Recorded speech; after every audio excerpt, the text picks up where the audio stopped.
Good evening, I'm Jeff Lyons. It is 9 o'clock here on Monday, May the 18th. Time for the 14First Alert Weather Show at 9.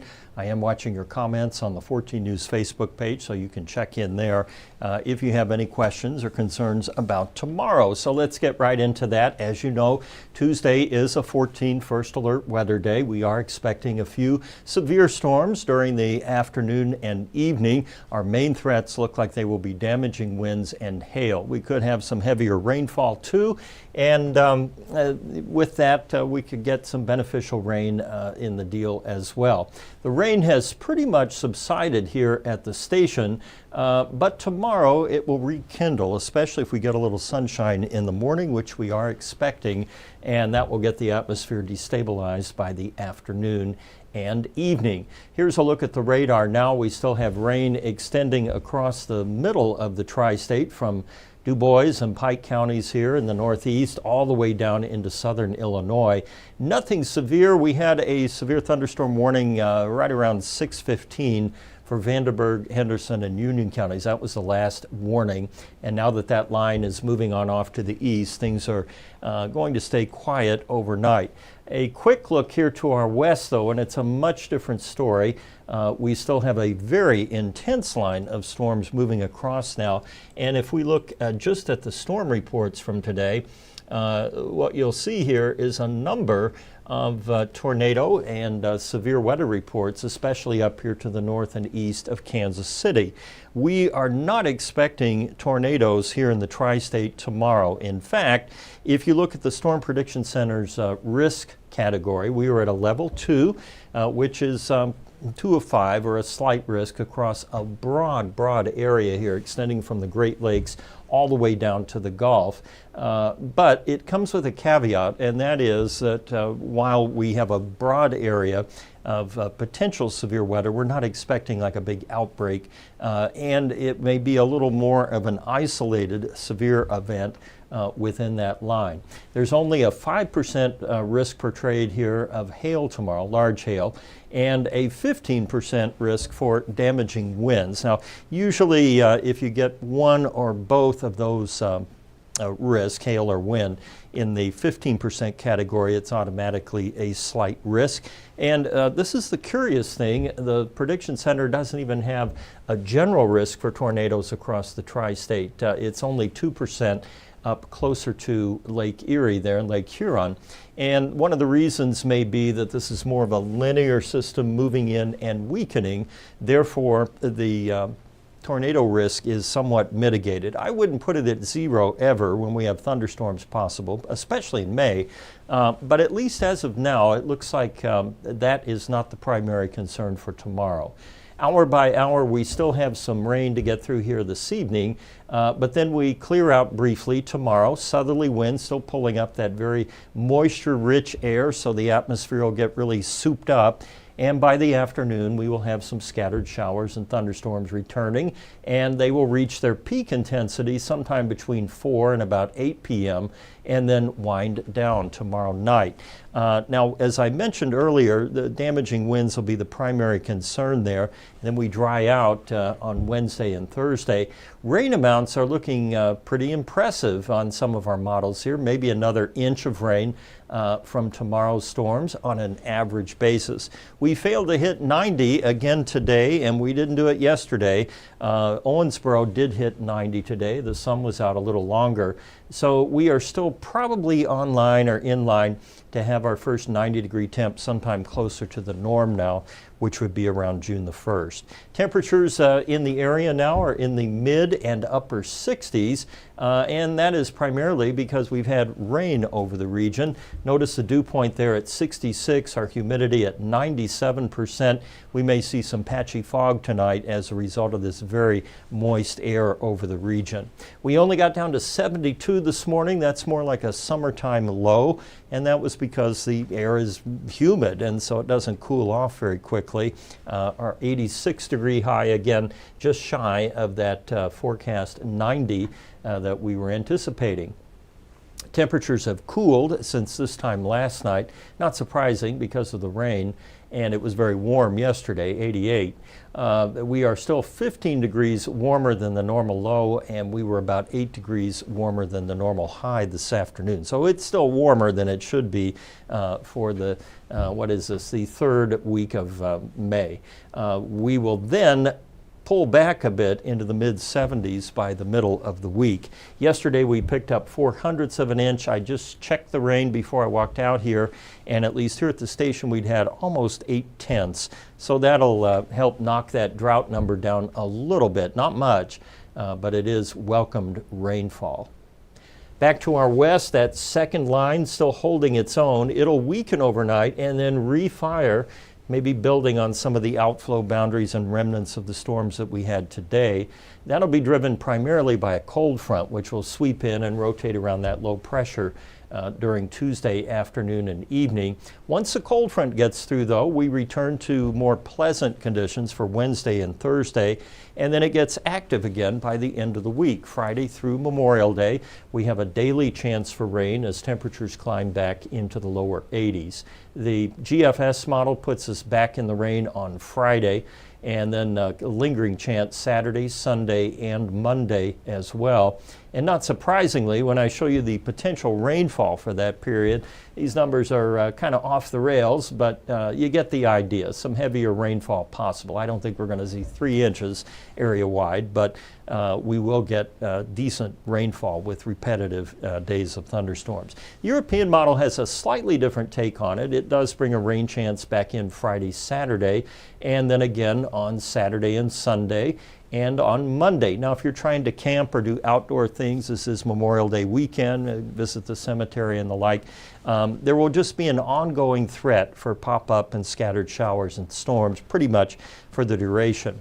The European, as it often is, a little less on the rain potential there, between 1 and 2 inches. We're probably going to be in that range with the total rain there from now all the way up through Memorial Day. So 71 tonight, then our alert day kicks in again tomorrow afternoon and evening with thunderstorms likely. And over the next 7 days, we have a daily chance for thunderstorms, and temperatures warming back into the 80s next week. That's in line with our above normal temperatures all the way through the 1st of June, and drier than normal after we get through this most recent spate of rainfall. All right, and there's our old friend Tesla there, train spotting with rail fanning with William Raleigh there. I think that's a vintage picture. Now let me see what your questions are. And we will get your questions out here, hopefully. Let's see.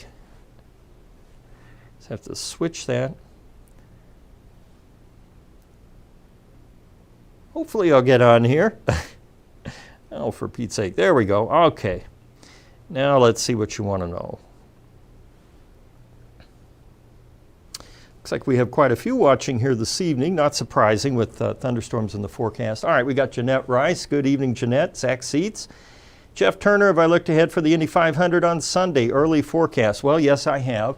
And for Sunday, we might have some scattered thunder up that way, up in Indy. Hopefully it won't, delay or stop the race. But yeah, it certainly is possible up there. I wouldn't want to be a weather forecaster in Indianapolis. Let's just put it that way. Nothing against Indianapolis, just wouldn't want the pressure of the Indy 500. Okay. Mackenzie Rumble, my parents had a shed tractor mower blow over from the wind in Owensville today. That doesn't surprise me. We had some pretty potent storms. I think we had a maximum wind gust here in Evansville of 48, and that was with the thunderstorms that came through.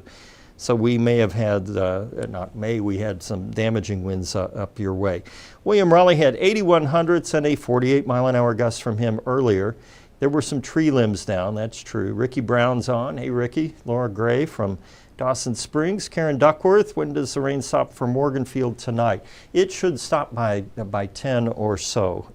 It's a good soaker, though, what's coming down out there right now. So we like that. We have talked a little bit about the drought here, and this is one positive step in getting us beyond the drought is having that rain out there too.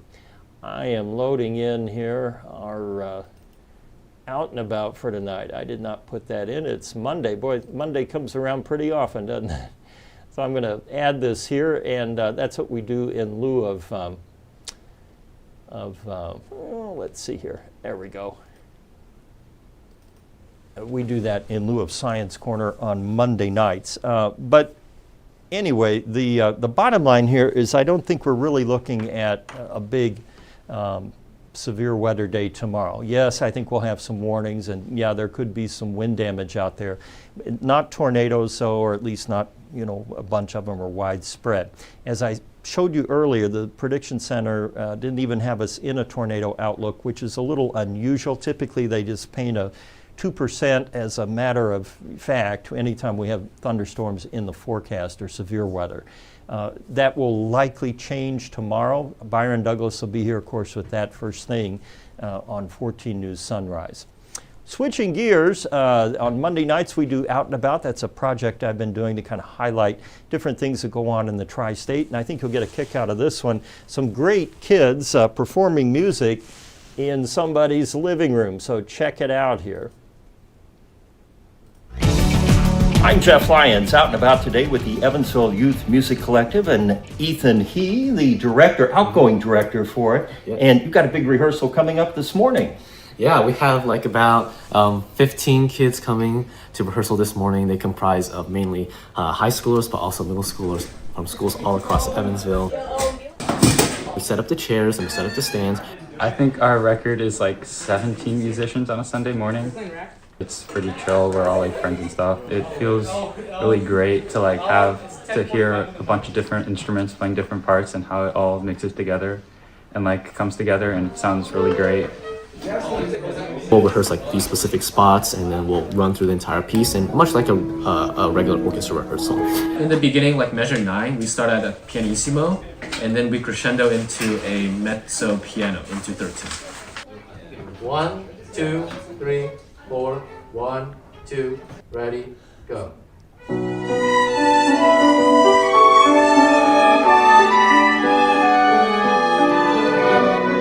What got this started? What was the spark where you said, I want to form a group? So originally I was volunteering at the local Ascension St. Vincent Hospital, and I was just playing music there.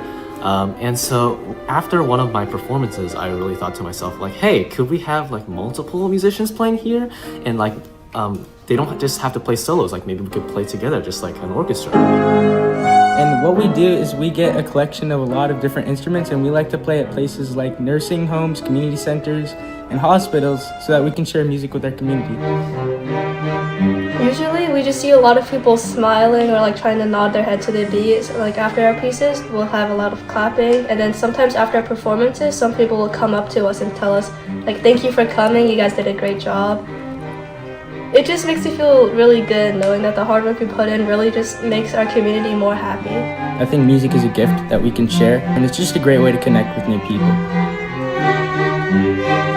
I feel really proud of all the work we've done, and it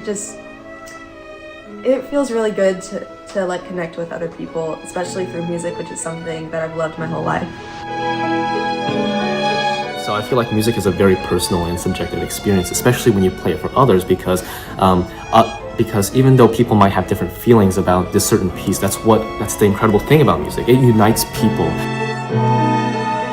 We started off with signature school students, but then we grew into students from other schools as well, and so now it's ballooned into around over 50 musicians in our collective, and we're still growing. And so yeah, it's been an amazing year of growth, and it's incredible. Thanks for sharing your music this morning, and with the Tri-State. With Ethan He, I'm Jeff Lyons, out and about. So that was the Evansville Youth Music Collective, and they were really talented there. I hope you could hear that in that piece. They'll be performing at various locations around the Tri-State. You can check out their Facebook page. I had a couple questions come in here while that was running. We've got, let's see here, somebody was going to Jackson Hole. Nicholas Brown going to Jackson Hole, Wyoming tomorrow as it's going snow up there. Yeah, they might have a little snow. It's going to get cold at night, or at least cold enough for some snow. So that, you know, you don't take your shovel, but do plan on cold. I'm sure if you're going to Jackson Hole, you would be prepared for that anywhere. And we have Courtney Renee says, just got here expecting more storms tomorrow. We are during the afternoon and evening. We're not expecting widespread severe, but a few may produce damaging winds and large hail. So do keep that in mind. We will have you updated, of course, on the app and here on streaming and over on 14 News. I will see you tonight on 14 News at 10. In the meantime, stay safe. Thanks for watching and have a great night.